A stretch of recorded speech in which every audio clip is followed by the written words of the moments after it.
तर हिवरे बाजार गावचे सरपंच पोपटराव पवार यांचाही खरात सोबतचा व्हिडिओ समोर आलाय। या व्हिडिओमध्ये ते खरातचं कौतुक करताना दिसत आहेत।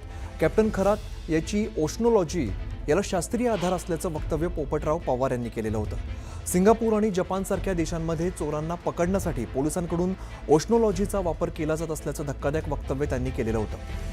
एक प्रकारे पोपटराव पवार यांनी आपल्या वक्तव्यातून अंधश्रद्धेला खतपाणी घातल्याचं समोर आलंय। दरम्यान व्हिडिओ व्हायरल झाल्यानंतर पोपटराव पवारांनी खुलासा केलाय।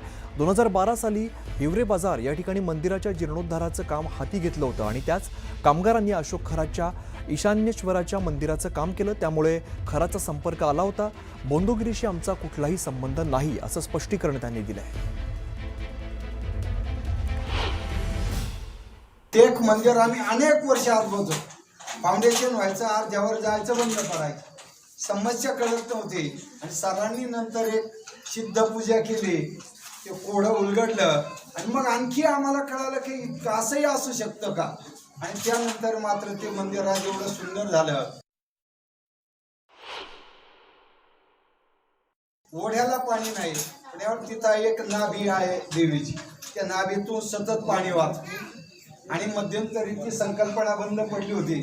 सरांनी सांगितलं की आपण दीपावली नंतर पाऊस पडणार आहे, सतत पडन। आणि या वर्षी ती 5 लिंब देवीच्या नाभीत टाकले की ते गावाच्या बारवेत यायचे।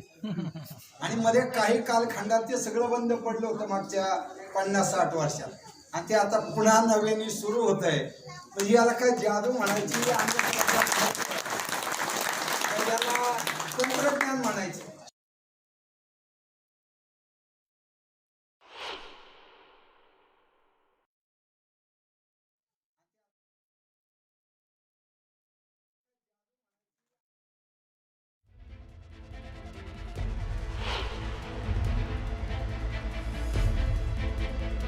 आमचा कुठलाही संबंध फक्त मंदिराच्या दृष्टीने आलेला होता। आणि या कार्यक्रमामुळेच कुठेतरी राज्यात बाहेर जाताना अनेक राजकीय कार्यक्रम असतात, प्रशासकीय कार्यक्रम असतात, या रूपाने कधीतरी व्यासपीठावर येणं झालं असेल। परंतु यानंतर अशी बोंदोगिरी किंवा या सगळ्या कुठल्याही प्रकरणामध्ये आमचा दुरान्वये संबंध नाही, याची आपण दक्षता घ्यावी।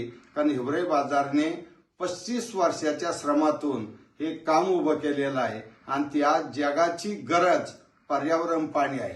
त्यामुळे विनाकारण हिवरे बाजारला अशा काहीतरी वितंडात ओढणं हे चुकीचं आहे।